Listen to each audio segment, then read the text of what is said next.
दर्शक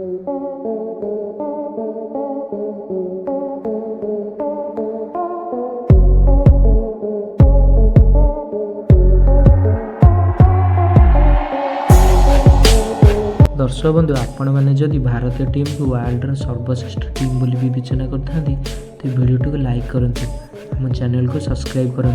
तो दोस्तों अफगानिस्तान विपक्ष T20 सीरीज में भारतीय दल घोषणा कर आसंता जनवरी 11 तारिख में अफगानिस्तान विपक्ष T20 सीरीज में खेल भारत। एथिर भारतर 15 जणिया घातक प्लेयर चयन कर रोहित शर्मा और विराट कोहली को दल में सामिल कर मोहम्मद सिराज और बुमराह को विश्राम दि जाएगी कहीं बीसीसीआई पक्ष सूचना आसी आगू जेहेतु T20 विश्वकप रही से गुरुत्वपूर्ण रही।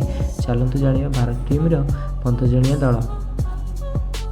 ओपनर बैट्समैन भाव रही रोहित शर्मा, शुभमन गिल, जयसवाल, तिलक वर्मा और रिंकू सिंह रही सर और जितेश शर्मा, संजू सैमसन भारतीय wicket keeper batsman, Shivam Dubey, Washington सुंदर, अक्षर पटेल होती भारतीय ऑलराउंडर, रवि बिश्नोई, कुलदीप यादव होती स्पिनर बोलर, मकसद सिंह और आवेश खान, मुकेश कुमार होती भारतीय बॉलर।